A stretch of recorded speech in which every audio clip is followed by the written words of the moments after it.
ये है चमगादड़, एक ऐसा जानवर जो पिछले कुछ सालों से इंसानों के लिए खौफ की अलामत बना हुआ है। चाहे वो 2020 में आने वाला कोरोना वायरस हो या फिर 20वीं सदी के शुरू में आने वाला स्पेनिश फ्लू, लोग चमगादड़ को सिर्फ एक बीमारियां फैलाने वाला जानवर ही समझते हैं। लेकिन बहुत कम लोग जानते हैं कि इसी चमगादड़ की वजह से पिछले 100 सालों में इंसानी आबादी 4 गुना बढ़ गई है। 1802 में European explorer Alexander von South America के कंट्री पेरू से गुजर रहा था कि उसने एक बड़ी ही हैरानकुन चीज देखी। असल में पेरू की जमीन एग्रीकल्चर के लिए बिल्कुल भी सूटेबल नहीं है, मगर वहां पर लश ग्रीन घास थी और लहलहाते हुए खेत थे। अलेक्जेंडर ने जब वहां के लोगों से इसकी वजह पूछी तो उसे पता लगा कि ये लोग चमगादड़ और कुछ समुद्री परिंदों की एक्सक्रीशन अपने खेतों में डालते हैं, जिससे इनकी जमीन कई गुना ज्यादा पैदावार प्रोड्यूस करती थी। अलेक्जेंडर यही नॉलेज वेस्टर्न वर्ल्ड में लेकर आया और फिर इसी को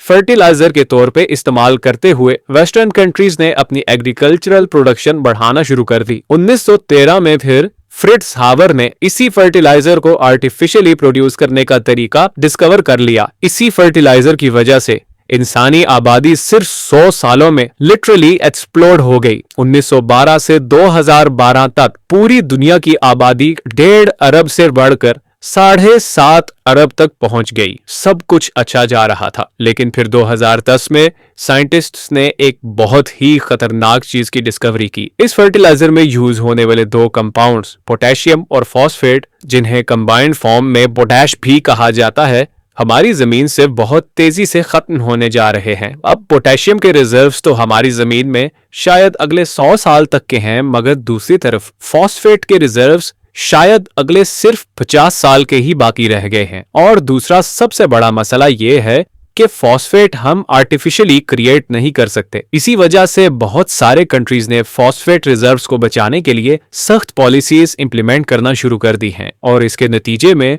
2020 से 2021 के दरमियान फॉस्फेट की प्राइस 80% बढ़ गई है। सितंबर 2021 में चाइना ने अपने फॉस्फेट रिजर्व्स की एक्सपोर्ट बिल्कुल बैन कर दी ताकि वो अपनी आबादी के लिए इतने फर्टिलाइजर बना सके कि उसे फूड शॉर्टेज ना हो। अब यहाँ पर एक बड़ा इंटरेस्टिंग पॉइंट ये है कि चाइना के पास दुनिया के दूसरे सबसे बड़े फॉस्फेट रिजर्व्स हैं, लेकिन वो पूरी दुनिया के रिजर्व्स का सिर्फ 5% बनते हैं। सीरिया के पास दुनिया के तीसरे सबसे बड़े फॉस्फेट रिजर्व्स हैं और वो भी दुनिया के टोटल फॉस्फेट रिजर्व्स का सिर्फ 3% बनते हैं। इसी तरह बाकी दुनिया के कंट्रीज के पास भी रफली सिर्फ 1 से 2% फॉस्फेट रिजर्व्स हैं, लेकिन एक कंट्री है जिसके पास फॉस्फेट के 70% रिजर्व्स हैं और वो है मोरक्को। पूरी दुनिया के 70% फॉस्फेट रिजर्व्स मोरक्को के पास हैं। जरा सोचें कि एक कंट्री के पास ऐसे रिसोर्स की मोनोपोली है जिस पे सारी दुनिया के इंसानों का फ्यूचर और सर्वाइवल डिपेंडेंट है। कौन से कंट्री के लोग अपनी फसलों में फर्टिलाइजर डाल सकेंगे और कौन से कंट्री के लोगों को फर्टिलाइजर नहीं मिलेगा, इस सब का फैसला मोरक्को करेगा। कि बहुत जल्द खुराक की शदीद कमी होने वाली है और इस कमी को दूर करने के लिए ताकतवर कंट्रीज किसी भी हद तक जा सकते हैं। मोरक्को बहुत जल्द इंटरनेशनल जियोपॉलिटिक्स में एक बहुत पावरफुल पोजीशन पे आने वाला है, क्योंकि ऐसे ही कुछ हम हिस्टोरिकली देखते आए हैं। 150 साल पीछे चले जाएं तो 19वीं और 20वीं सदी में सारी ऑयल प्रोडक्शन अमेरिका के हाथ में थी और इसी चीज ने उसे सुपर पावर बना दिया। 18वीं सदी में ब्रिटिश एम्पायर के पास दुनिया के सबसे ज्यादा मेटल रिजर्व्स थे और इसी की बेसिस पे उसने पूरी दुनिया पे राज किया। और मोरक्को के पास तो ऐसे रिसोर्सेज के रिजर्व्स हैं जिन पे पूरी इंसानी नस्ल का सर्वाइवल डिपेंडेंट है। पूरी ह्यूमन हिस्ट्री में ऐसा एडवांटेज किसी एक नेशन या कंट्री को नहीं मिला जो मोरक्को को मिलने वाला है। लेकिन इसके इम्प्लीकेशंस या साइड इफेक्ट्स क्या होंगे ये तो आने वाला वक्त ही बताएगा। हम उम्मीद करते हैं कि आप इस चैनल की वीडियोस को पसंद कर रहे हैं।